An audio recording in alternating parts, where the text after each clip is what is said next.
아시아 최고의 갑부로 알려진 이가성이라는 분이 있습니다. 아마 여러분 한 번쯤은 들어보셨을 것 같은데요. 홍콩에서 어떤 사람이 1달러를 쓰면 5센트는 이분의 호주머니로 들어간다고 합니다. 엄청난 재력가죠. 30조 원이 넘는 아시아에서 최고의 부자로 알려져 있는 사람입니다. 이 이가성이라는 사람이 유명한 이유는 그의 재산뿐만은 아닙니다. 30조 원이 넘는 재산가지만 신발을 신을 때 5만 원짜리 이하, 그리고 옷을 입어도 양복도 10만 원짜리 이하로, 그리고 비행기를 타도 항상 이코노믹석을 탄다는, 그래서 검소한 삶으로 이렇게 사는 게 참 많이 알려져 있는 분입니다. 그렇게 살면서도 1년에 약 3천억 정도를 회사 돈이 아니라 자기 개인의 돈으로 장학금으로 1년에 3천억을 이렇게 주변 사람들을 위해 이렇게 환원하는 그런 대표적인 그런 선한 부자로 알려져 있는 그런 사람입니다. 이 이가성이라는 사람이 사업을 하면서 또 수많은 사람들을 만나면서 인간관계에 대해서 이런 말을 만들었어요. 육불합, 칠교합. 육불합, 칠교합. 6가지 종류의 사람과는 동업하지 말고 7가지 종류의 사람과는 사귀지 말아라. 이런 원칙을 조언한 바 있습니다. 제가 한번 읽어볼 테니까 여러분에게 참조하시기 바랍니다. 첫 번째, 개인 욕심이 강한 사람과 동업하지 말아라. 육불합. 그러니까 동업하지 말라, 합치지 말아라 라는 뜻인데요. 개인 욕심이 강한 사람과 동업하지 말아라. 그런 사람들은 다른 사람의 고통은 아랑곳하지 않고 자신의 득실과 결과만을 중시한다. 결국 동업에 도움이 안 될 거라는 이야기죠. 두 번째, 사명감이 없는 사람과는 동업하지 말아라. 사업가가 사명감 없이 사업한다는 말은 결국 돈 때문에 사업하는 것인데 그건 역시 좋은 일이 아니라는 것입니다. 인간미가 없는 사람과 동업하지 마라. 그런 사람과는 함께 있어도 즐겁지 않다. 그렇죠? 인간미 없는 사람도 참 같이 있기 힘들어요. 네 번째, 매사에 부정적인 사람과는 동업하지 말아라. 매사에 부정적인 시각을 가지고 있는 사람과는 동업하지 말아라. 다섯 번째, 인생에 원칙이 없는 사람과는 동업하지 말아라. 인생의 원칙, 기준이 없는 사람과는 동업하지 말아라. 여섯 번째, 감사할 줄 모르는 사람과는 동업하지 말아라. 은혜를 모르는 사람은 반드시 배신하기 마련이다. 이것이 이 이가성 씨가 동업할 때 가졌던 6가지 원칙이라고 합니다. 여러분 어떠십니까? 또 칠교합도 있어요. 칠불교, 교제하지 말아라. 칠불교, 이런 원칙입니다. 불효하는 자와 사귀지 말아라. 자기 부모에게 함부로 하는 사람을 보면 이분은 아니라는 거예요. 사귀지 말아라. 불효하는 자와 사귀지 말아라. 두 번째, 사람에게 각박하게 구는 사람과 사귀지 말아라. 말이 불손하고 아무 말이나 내뱉고 다른 사람의 입장을 생각하지 않는 사람은 종종 다른 사람에게 해를 끼친다. 어찌 이런 사람과 사귈 수 있겠는가? 이 이가성 씨는 얘기합니다. 세 번째, 시시콜콜 따지는 사람과는 사귀지 말아라. 네 번째, 받기만 하고 주지 않는 것은 예의가 아니다. 이런 사람과도 사귀지 말아라. 인생이란 건 줄 때가 있으면 받을 때가 있고 적게 주어도 많이 받을 때가 있고 많이 주고도 적게 받을 때가 있는데 중요한 건 받고 주고 하는 것이 이루어지는 관계가 좋은 관계라는 것이죠. 항상 받기만 하고 줄 모르는 사람과는 사귀지 말아라. 인생에 도움이 안 된다. 이가성 씨는 얘기합니다. 다섯 번째로, 아부를 잘하는 사람과 사귀지 말아라. 권력자 앞에서 원칙 없이 구는 자와 사귀지 말아라. 성경에서도 질서를 모르는 자는 어리석은 자다 그렇게 얘기하죠. 일곱 번째, 동정심이 없는 사람과는 사귀지 말아라. 다른 사람의 아픔에 대하여 공감하지 못하는 사람, 그 사람과는 사귀지 말아라. 이렇게 얘기한 바 있습니다. 여러분 어떠십니까? 이 육불합, 칠불교, 6종류의 사람과는 동업하지 말고 7종류의 사람과는 사귀지도 말아라. 제가 이거 읽어보니까 아이고야, 이거 동업할 사람 없겠네. 누가 나랑 친구 해줄 사람은 있겠나, 그런 걱정도 좀 솔직히 들더라고요. 제가 들어있는 항수가 참 많이 있으니까.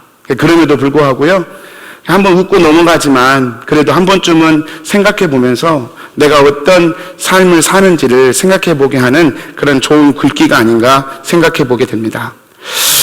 제가 좀 설교 소두에 좀 예도 하나 더 드리고 싶은데요. 박효남 시인이 쓴 존재는 향기를 낸다라는 시가 있습니다. 존재는 향기를 낸다. 시 9절이 이래요. 존재에는 향기가 있다. 꽃이 존재하는 것을 나비는 그의 향기로 안다. 향기를 맡은 나비는 존재의 향기를 따라 꽃의 심연으로 자신의 운명을 건다. 꽃은 나비의 힘찬 날갯짓에서 그의 향기를 느낀다. 그리하여 꽃은 곧 다가올 소멸의 시간까지 자신의 사명을 다한다. 사명에는 향기가 있다. 존재는 향기를 낸다. 나는 나비이며 나는 꽃이다. 참 좋은 시죠. 이 이가성 씨의 이야기와 또 이 박효남 시인의 존재는 향기가 있던 시의 공통점이 무엇입니까? 사람마다 독특한 성품의 향기가 있다는 거예요. 그리고 사람마다 그 성품의 향기는 분명히 드러나기 마련이라는 것입니다. 오늘 제가 야고보서를 이제 살펴보려고 합니다. 여러분도 잘 아시겠지만 야고보서의 가장 큰 특징이 행함입니다. 행함. 진짜로 믿으면 살아있는 믿음은 반드시 행함으로 드러나게 되어 있다는 것이죠. 야고보서의 대표적인 말씀이 2장 14절과 17절 말씀이라고 할 수 있습니다. 여러분 말씀 한번 이렇게 보시겠어요? 네. 아니요, 스크린에 나와 있으니까 스크린만 보시면 되겠습니다. 대표적인 말씀이 우리 같이 한번 읽어볼까요? 시작. 내 형제들아, 만일 사람이 믿음이 있노라 하고 행함이 없으면 무슨 유익이 있으리요? 이 믿음이 능히 자기를 구원하겠느냐? 이와 같이 행함이 없는 믿음은 그 자체가 죽은 것이라. 좀 우리가 그동안 들었던 설교와는 좀 다른 내용이죠. 구원은 행함이 아니라 믿음으로 얻습니다. 이 설교를 저희가 많이 듣는데 유독 이 야고보서는 행함이 없는 믿음 그 자체가 죽은 믿음이다. 행하지 않는데 어떻게 그 믿음이 너를 구원할 수 있겠느냐. 이렇게 우리를 반대편에서 이렇게 좀 아프게 찌르는 말씀이 야고보서의 말씀입니다. 그래서 사실 이 야고보서 말씀은 종교 계획자들에게, 우리 개신교도들이 아닙니까? 개신교 종교 계획자들에게 그렇게 반갑게 받아들여졌던 복음은 아니에요. 그래서 마틴 루터라는 사람도 이 야고보서를 지푸라기 복음이다. 그러니까 쓸모없는 복음이라는 거죠. 이건 없어도 돼. 그렇게 천시했던 복음이 이 야고보서 복음입니다. 그럼에도 불구하고요, 여러분이 야고보서는 우리에게 매우 귀중한 책이라는 것이죠. 믿음의 원리를 깨뜨리는 책이 아니라 믿음의 원리를 완성시키는 건강하고 우리가 꼭 봐야 할 귀한 책입니다. 흔히들 이 로마서와 갈라디아서를 신앙을 집 짓는 것으로 비유를 하는데요. 로마서와 갈라디아 같은 복음서를 기초라고 이렇게 비유를 합니다. 우리 캐나다에서 집을 지을 때도 기초를 쌓지 않습니까? 근데 집이라고 하는 게 기초만 있는 게 아니잖아요. 벽도 쌓아야 되고 지붕도 만들어져야 집이 완성되지 않습니까? 그래서 이 로마서와 갈라디아서를 이 집의 기초라고 한다면 이 야고보서를 맨 나중에 완성하는 지붕과 같다. 그렇게 비유를 합니다. 로마서와 갈라디아서가 우리 신앙의 기초이고 아주 중요한 반석입니다. 다른 위치에 집을 지으면 안 됩니다. 그러나 그럼에도 불구하고 콘크리트만 있는 것을 집이라고 말할 수 없는 것처럼 지붕이 있어야 그 집이라고 말할 수 있는 것처럼 신앙도 마찬가지라는 거죠. 믿음으로 구원 얻는 것이 중요한 우리의 원리이고 기초이지만 동시에 행함이 있어야 한다는 그런 교리도 우리 신앙생활에서는 매우 중요한, 없어서는 안 될 중요한 믿음의 기초라고 하는 것입니다. 여러분, 오늘 저희가 한번 그것을 살펴볼 것입니다. 여러분, 오늘 말씀에서 야고보가 그렇게 얘기합니다. 내 형제들아, 너희가 여러 가지 시험을 당하거든 온전히 기쁘게 여기라. 내 형제들아, 너희가 시험을 만나거든 기쁘게 여기라. 그렇게 얘기합니다. 제가 수요일 날도 한번 살폈지만 한번 여러분, 우리가 삶을 살면서 당하게 되는 고난이 있어요. 근데 이 고난에는 여러분 종류가 있습니다. 제가 세 가지 고난의 종류를 한번 정리해 보겠습니다. 두 번째 고난의 세 가지 종류인데요. 오늘 2절 말씀이에요. 네. 여러분, 여기서 말하는 여러 가지 시험이란 어떤 시험이냐, 제가 좀 설명드리려고 좀 이렇게 좀 고난을 좀 구분해서 말씀을 드려보겠습니다. 여러분, 첫 번째로 사람이기 때문에 당하는 고난이 있어요. 우리가 인생에서 당하는 고난은 첫 번째로 사람이기 때문에, 이 땅을 살아가는 사람이기 때문에 겪어야 되는 고난이 있습니다. 근데 이 고난에도 두 가지 경우가 있을 수 있어요. 첫 번째는 내가 잘못해서, 내가 이렇게 부족해서 당하는 그런 고난입니다. 예를 들면 젊었을 때 건강관리를 하지 않아서 나이 들어서 건강 때문에 어려움을 당하는 그런 고난이 있을 수 있죠.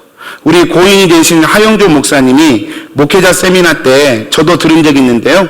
후배 목사님들에게 그렇게 강조하셨어요. 목회할 때 젊었을 때 건강관리해라. 사역도 중요하지만 건강은 그에 못지않게 중요하다.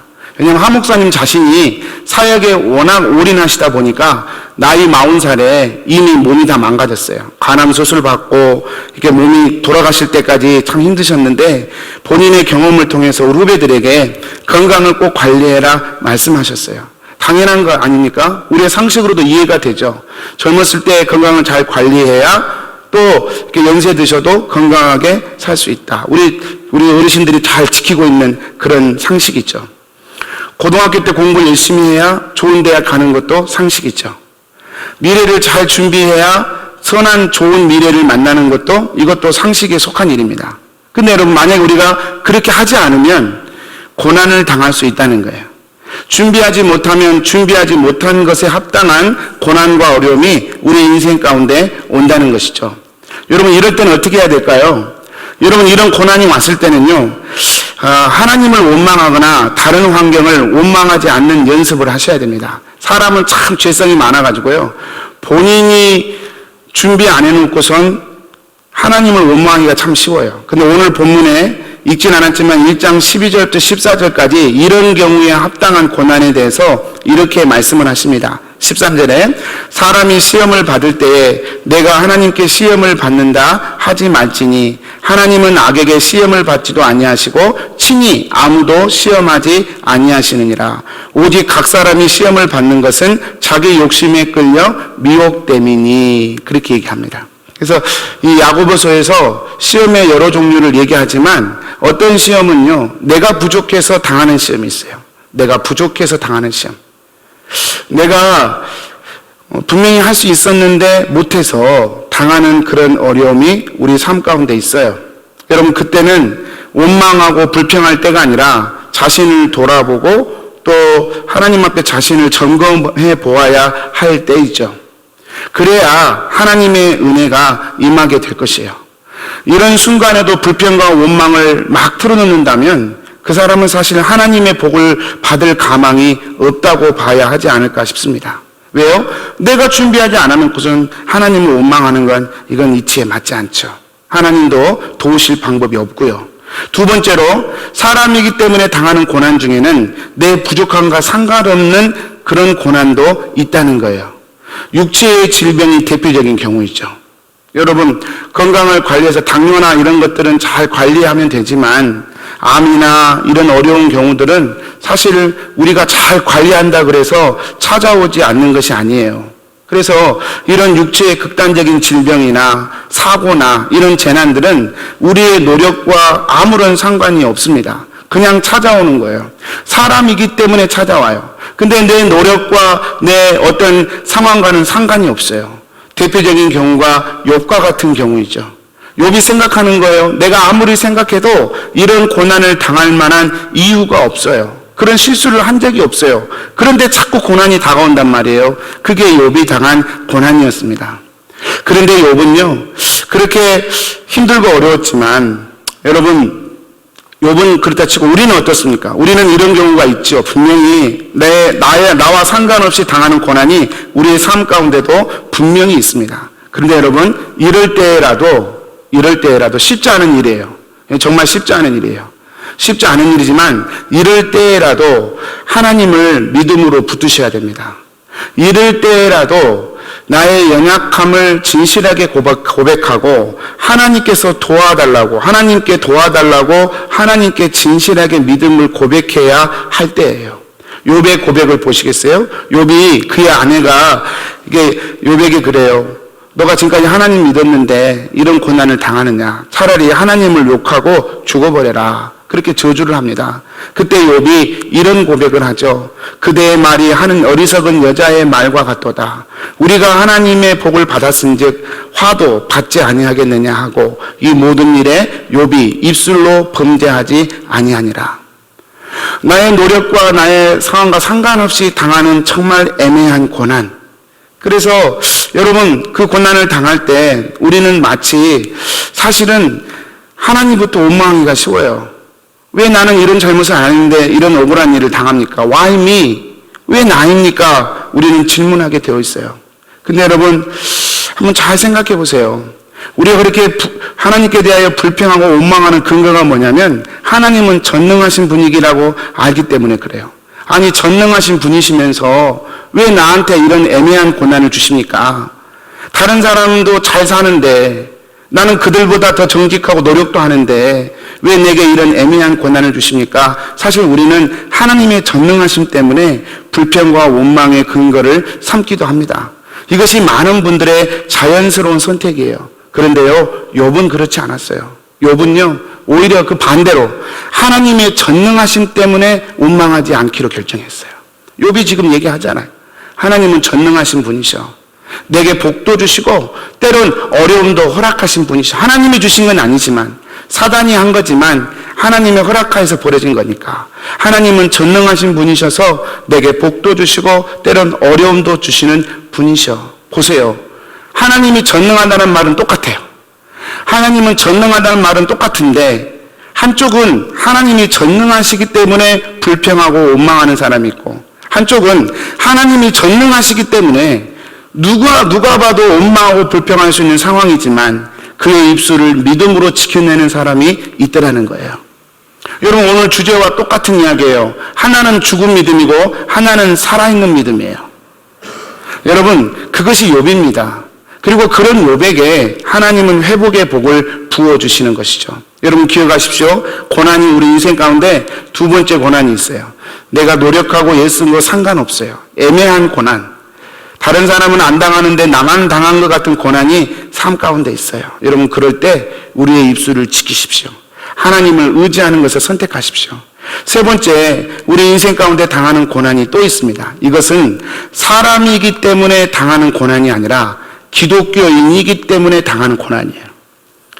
우리 아이들이 지금 예배에 이게 나오는 것이 어쩌면 그 중에 하나일지도 모르겠어요. 엄마 아빠가 교회 다니는 분이시기 때문에 기독교인 집안에서 태어난 그 고난. 예배에 끌려와야 되고 앉아 있어야 되고 알아듣지 못한 한국말 목사님 설교 억지로 이해하려고 애를 써야 되고 고난일지도 모르겠어요. 여러분 기독교인이기 때문에 당하는 고난이 있어요. 기독교인이기 때문에 당하는 고난. 기독교인이 아니라면 고난을 당할 이유가 없어요. 기독교인이 아니라면. 지금이라도 당장 내가 기독교인이 나는 안 할 거야 그러면 그 고난은 끝이 납니다. 더 이상 그런 류의 고난은 오지 않아요. 이게 세 번째 고난이에요. 여러분 오늘 성경에서 말씀하고 있는 단어를 잘 생각해 보세요. 야고보서에서 말씀하신 고난이란 사실은 이 세 번째 고난을 얘기하는 거예요. 2절 3절 말씀으로 한번 다시 보시겠습니까? 내 형제들아 너희가 여러 가지 시험을 당하거든 온전히 기쁘게 여기라. 이는 너희 믿음의 시련이 인내를 만들어내는 줄 알미라. 보세요. 뭐라고 표현했어요? 믿음의 시련이라고 얘기했어요. 믿음의 시련. 사람이기 때문에 당하는 고난이 아니에요. 누구나 당하는 고난이 아니에요. 이것은 하나님을 믿음으로 선택한 사람에게 주어지는 고난. 하나님을 믿기 때문에 감당해야 할 고난. 그것에 대해서 이 야고보는 얘기하고 있는 것입니다. 여러분 기억하셔요. 상식과 이성으로 생존의 세계에서 열심히 살아가는 것 참 중요하고 귀한 일입니다. 좋은 일입니다. 그러나 그것보다 비교할 수 없이 중요하고 귀한 일은 우리의 삶 가운데 하나님을 믿는 것, 그리고 그 믿는 것 때문에 그 믿음을 품고 있기 때문에 경험해야 되는 고난의 흔적이 우리 인생 가운데 더더욱 귀하고 중요한 거예요. 여러분 이 흔적이 있으십니까? 기독교인이기 때문에 당하는 고난, 그 흔적이 있으시냔 말이죠. 오늘 야고보서의 주제는 사실 그것입니다. 세 번째로 믿음의 고난입니다. 그렇다면 이 믿음으로 말미암은 고난이란 도대체 어떤 것인가? 여러분 실질적으로는 여러 가지 결과로 나타날 수 있겠지만 그 출발은 두 종류에서 출발한다고 얘기할 수 있습니다. 그냥 좀 이론적인 얘기일지 모르겠지만 한번 이렇게 정리하는 차원에서 한번 들어보셨으면 좋겠어요. 여러분 우리가 하나님을 믿는 믿음을 갖게 되면 두 가지 고난이 우리에게 다가옵니다. 첫 번째는요, 내면으로부터 올라오는 고난이 있어요.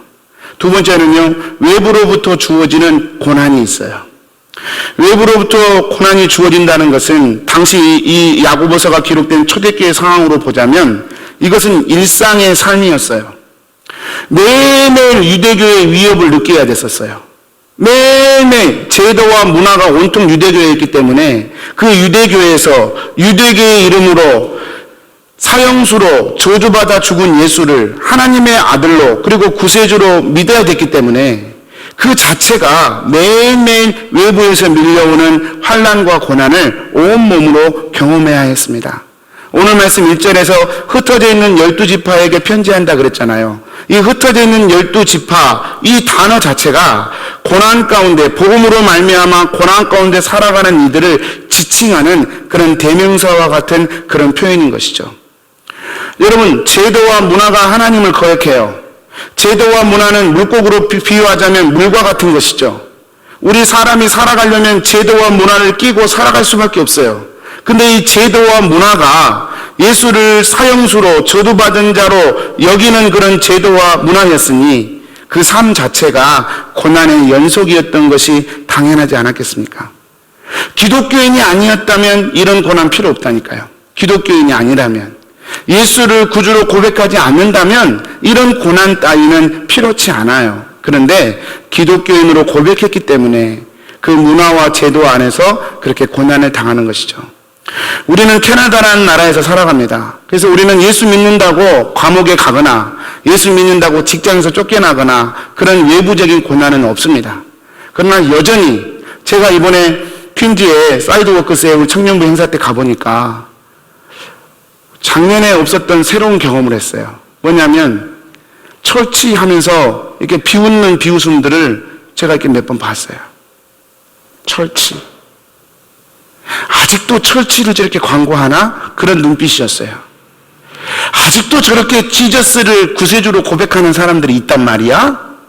이런 눈빛으로 저희를 바라보는, 그러면서 웃고 지나가는 그런 대화들을 제가 이번에 처음 들었습니다.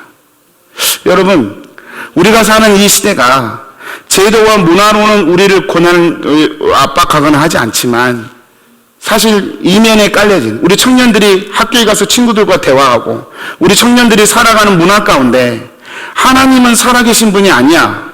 하나님은 이미 우리 인간이 만들어낸 신이야. 예수가 우리를 위해 죽었다는 것은 말도 안 되는 이야기야.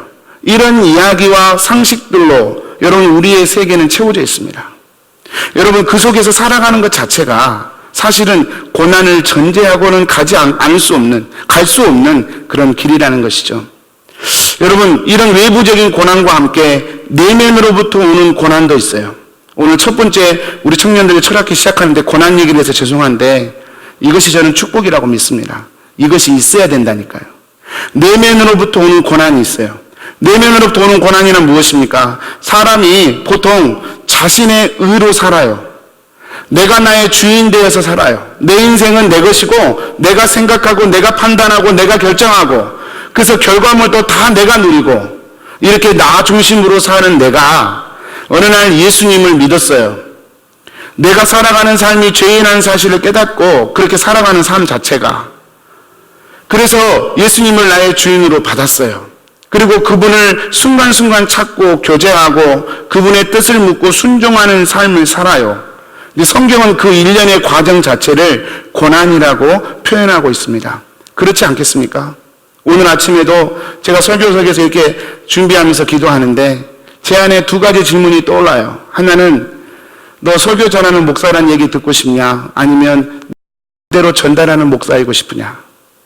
제가 저에게 하는 질문일 수도 있고 제 욕구는 설교 잘하는 목사라는 말을 듣고 싶어요.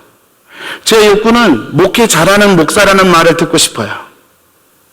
근데 하나님이 정말로 원하시는 것은 제가 어떤 사람이란 것을 인정받고 인정받는 그런 것이 아니라 하나님의 마음을 있는 그대로 드러내고 그러지 못한 것에 대해 아파하고 부끄러워하고 그런 자로 서기 위해서 몸부림치는 그런 목사의 삶을 하나님이 제게 원하신다고 오늘 아침에도 묵상이 돼요. 이 싸움이 제 안에서 매일 있는 거예요.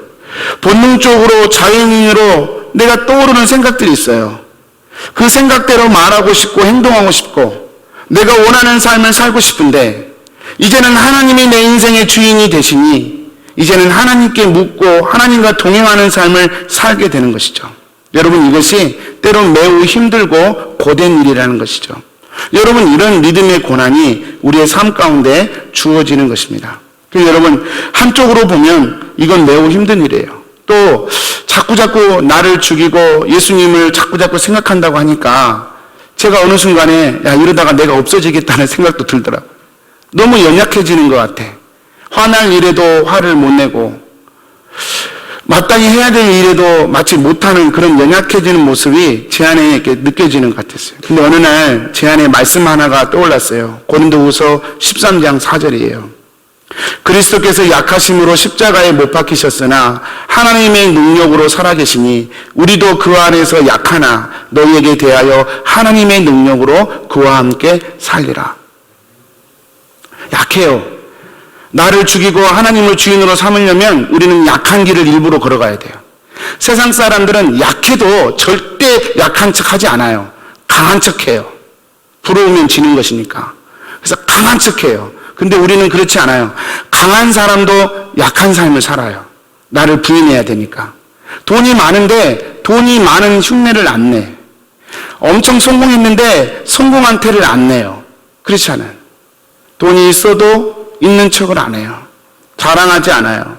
그래서 자꾸 자신을 약하게 몰아가요. 그래서 어느 순간 이러다가 이런 약한 삶이 정말 어디로 갈 것인가 불안해지죠. 근데 여러분, 말씀에 보면 우리 주님이 그러셨다고요. 십자가에 죽으신 우리 주님의 삶은 약하심으로 죽으셨어요.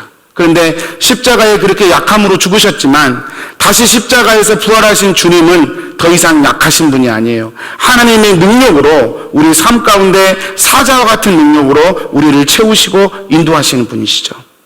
여러분, 십자가에서 내가 죽고 내가 연약함의 길을 걸어가는 그 길에 하나님의 사자와 같은 능력으로 우리와 함께 하시는 분이시라는 사실을 고린도후서는 우리에게 말씀하고 있어요. 여러분, 오늘 또 그래서 이 내면의 고난, 내 마음대로 살지 않고 주님 뜻대로 살고 싶고 내 계획대로 살지 않고 주님의 계획을 물으며 살아야 하고 이것이 때론 고난처럼 여겨진다 할지라도 시간이 지나고 나면 그것이 하나님의 능력이었음을 저희는 보게 될 것입니다. 바로 이러한 삶을 살도록 이 야고보는 우리에게 권면하는 것이에요. 네 번째로요, 믿음과 인내에 관한 이야기입니다. 여러분, 이런 믿음의 실현, 기독교인이기 때문에 당하는 고난에 대해서 성도가 대처해야 할 자세에 대해서 야고보서는 기뻐하라 그렇게 말씀합니다. 여러분, 기뻐하십시오. 만약에 그런 것이 있으시다면. 없으시다면 여러분 신앙생활 잘하고 계시는지 한번 살펴보십시오. 기독교인이기 때문에 당하는 고난이 내게 없다면, 기독교인이기 때문에 내가 흘려야 할 눈물이 없다면 그것은 분명 복음으로 인한 싸움을 하지 않고 있다는 증거고, 야고보서 말씀에 의하자면 그것은 살아있는 믿음, 우리를 구원하는 믿음이라 말할 수 없기 때문에 그렇습니다. 이런 믿음의 시련을 우리가 경험할 때 야고보서는 우리에게 기뻐하라 그렇게 얘기합니다. 왜냐하면 그 고난은 인내를 이루는 것이기 때문에 그렇습니다. 여러분, 도대체 인내가 무엇이길래 이 고난 속에서 인내 때문에 우리가 기뻐해야 할 것일까요? 히브리서 12장 1절에 보면 이 인내에 대해서 이렇게 묘사를 합니다. 하나님 나라에 이르를 수 있는, 도착할 수 있는 가장 강력한 능력으로 이 히브리서는 인내에 대해서 묘사합니다. 여러분, 설교가 다 왔으니까요, 조금만 보겠습니다. 여러분, 히브리서는 신앙을 경주에 비유하고 있어요. 누구도 이 신앙의 경주에서 나올 수 없어요. 누구도 신앙을 시작했으면 끝까지 가야 합니다. 그런데 이 신앙의 경주에서 이 경주를 할 수 있는 능력을 성경은 뭐라고 표현하느냐? 인내로 표현해요. 12장 1절에 보세요. 인내로서 우리 앞에 당한 경주를 하며. 신앙의 경주는 인내가 없으면 안 된다는 거예요. 인내는 마치 여러분 자동차의 가스와 같아서, 여러분 자동차에 가스가 있는 한 자동차는 계속해서 갈 수 있는 힘을 얻는 것처럼 우리 신앙생활에서 인내라는 것이 연로가 돼서 하나님 나라 가기까지 우리는 끝까지 포기하지 않고 갈 수 있게 된다 그 말이에요. 제가 길치예요. 킹선에 와서는 좀 도시가 간단해서 헤매는 일이 그렇게 많지 않은데 위니펙만 해도 제법 커요. 토론토 가면 뭐 말할 것도 없고요. 그래서 항상 길을 헤맵니다. 저희 아내가 제가 길을 헤맬 때마다 늘 제게 하는 말이 있어요. 차에 기름 다 채웠지? 이렇게 농담을 해요. 왜냐하면 헤매는데 차에 기름까지 빠지면 정말 낭패니까. 여러분, 헤매도요, 차에 기름이 꽉 차 있으면 그래도 든든해요. 왜냐하면 결국은 가게 될 것이니까. 인내가 그렇다는 거예요. 신앙생활 하면서 고난이 있고 좌절이 있고 낙심이 있지만 이 인내가 우리의 삶 가운데 날마다 커지게 되고 온전하게 되는 과정 가운데 있게 되면 우리는 결국은 하나님이 원하시는 복과 은혜를 경험하는 그런 사람으로 서게 될 거라는 거예요. 여러분 4절 말씀 한번 보시겠습니다. 인내를 온전히 이루라. 이는 너희로 온전하고 구매하여 조금도 부족함이 없게 하려 함이라. 인내가 온전히 이루어지면 부족함이 없는 사람이라 그렇게 성경은 표현해요. 여러분, 우리가 내 자아가 죽고 또 외부에서 돌아오는 환경과 고난과 싸워내면서 우리가 날마다 우리 인내의 그 믿음의 인내와 시련을 이겨내는 인내의 힘을 키우면 키울수록 우리는 조금 더 하나님 나라에 더 빨리 가까이 가게 되는 그런 사람이 된다는 것이죠. 여러분, 이 인내는 경주 자체를 가능하게 할 뿐만 아니라 하나님의 복을 결말로 누리게 합니다. 야고보서 5장 10절과 11절 말씀이에요. 여러분, 야고보가 이 1장을 썼던 야고보가 5장에서 그래요. 너희가 선지자들의 고난과 인내를 본으로 삼아라. 샘플로 삼아라. 신앙의 길을 걸어가면 이 고난과 인내가 반드시 필요하다. 그리고 말하기를 11절에 인내하는 자를 우리가 복되다 하나니 너희가 욥의 인내를 들었고 주께서 주신 결말을 보았거니와 주는 가장 자비하시고 긍휼히 여기시는 이시니라.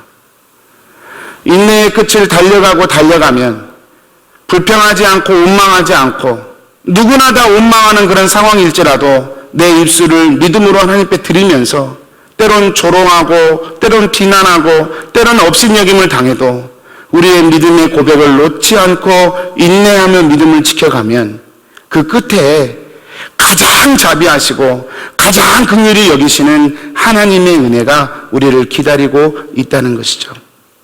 여러분, 저는 저와 여러분이 이런 삶을 살아드렸으면 좋겠어요. 아까 서두에 이가성의 이야기를 말씀드렸습니다. 사람마다 저마다 성품의 열매를 맺고 살아갑니다. 어떤 사람은 맺지 말아야 할 열매들을 아무렇지도 않게 맺고 살아갑니다. 그러나 우리 성도들은 그런 사람과 달리 하나님이 주신 믿음의 열매를 삶의 열매로 행위의 열매로 맺기 위하여 달려가기 위하여 부르심을 받은 사람들이죠. 저는 저와 여러분이 그런 사람으로 섰으면 좋겠습니다.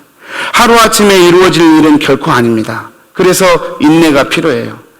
작년 1년과 올해 1년이 크게 달라진 것 같지 않아요. 내 삶 가운데. 그렇지만 인내하면서 가는 것입니다. 오늘 또 나를 부르심의 상을 따라서 고난 속에서도 내 내면을 주님 앞에 드리고 자기를 부인하고 주님을 쫓아가는 그 믿음의 길을 인내함으로 걸어가는 것이죠.